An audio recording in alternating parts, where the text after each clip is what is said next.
Bismillahirrahmanirrahim. Assalamualaikum warahmatullahi wabarakatuh.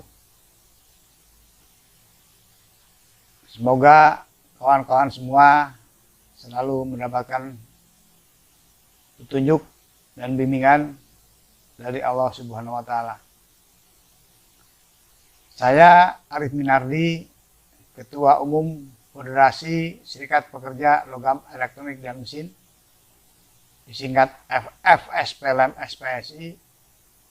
Pada kesempatan ini saya ingin memberikan beberapa instruksi dari organisasi. Jadi ini saya tujukan kepada seluruh anggota,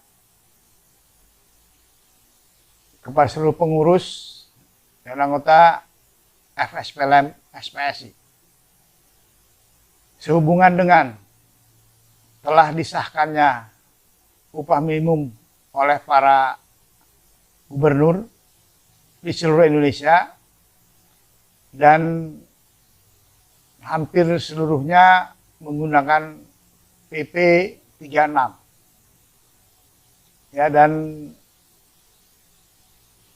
artinya sebetulnya ini adalah pelanggaran terhadap keputusan Mahkamah Konstitusi yang menyatakan bahwa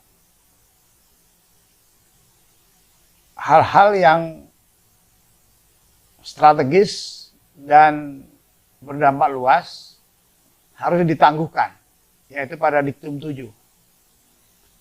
Dan pada PP 36 sendiri dinyatakan bahwa pengupahan adalah bersifat program strategis nasional. Maka dengan sendirinya tidak ada lagi perbedaan pendapat, ya. Itu jelas ya, strategis. Bahkan karena ini menyangkut buruh yang di atas 50 juta bersama keluarga, itu bisa mencapai 70-80%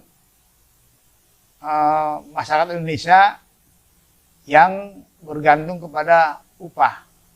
Karena itu bukan lagi strategi, ini sangat-sangat strategis dan sangat berdampak luas. Bahkan ada ekonom yang menyatakan, lembaga resmi kalau nggak salah itu, yang menyatakan bila kenaikan 5% akan meningkatkan pertumbuhan ekonomi, mempercepat. Dan tetapi masalah intinya adalah bahwa keputusan yang diambil oleh para gubernur hampir seluruhnya berdasarkan PP 36. Ya. Dan dengan sendirinya sebetulnya itu adalah pelanggaran terhadap keputusan Mahkamah Konstitusi. Seharusnya pemerintah dari pusat dan daerah seluruhnya harus menghormati keputusan Mahkamah Konstitusi.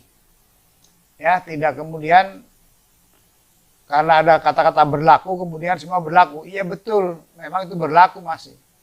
Ya. Tetapi kan keputusannya inkonstitusional bersyarat, bertentangan dengan Undang-Undang Dasar 1945, tetapi masih berlaku untuk diperbaiki. Gitu.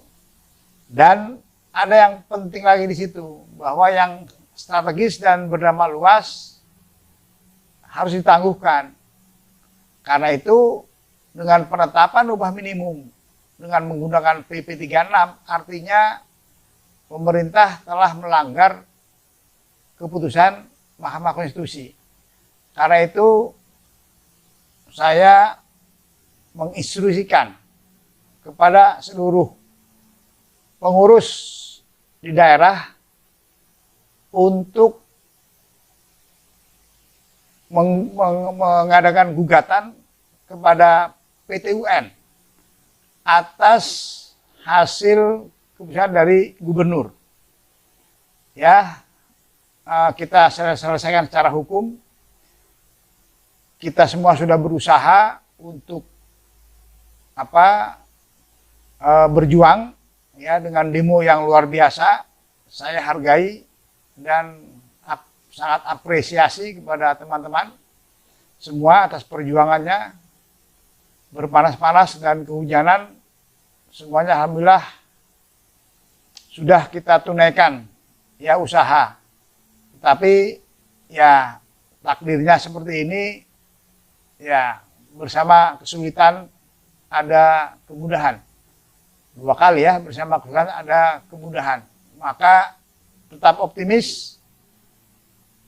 Jadi sekali lagi saya instruksikan kepada seluruhnya untuk menggugat keputusan seluruh gubernur yang menggunakan PP 36.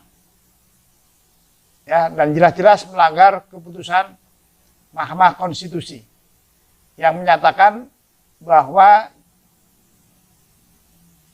hal-hal yang bersifat strategis dan berdampak luas tidak bisa menggunakan Undang-Undang Cipta Kerja atau Undang-Undang Nomor 11 Tahun 2020 yang otomatis seluruh turunannya pun tidak bisa lagi digunakan untuk hal-hal strategis dan berdampak luas. Saya pikir para pakar hukum juga sudah menyatakan itu. Ya, jadi kawan-kawan persiapkan untuk menggugat di PT UN. Ya insya Allah kalau hakim jujur dan adil, insya Allah akan memenangkan gugatan tersebut. Ya, dan bagi para gubernur, para kepala daerah, sebetulnya tidak ada alasan untuk tidak mengambil keputusan yang disesuaikan dengan daerahnya, kemampuan daerahnya. Ya, saya pikir itu untuk upah minimum yang telah diputuskan oleh gubernur.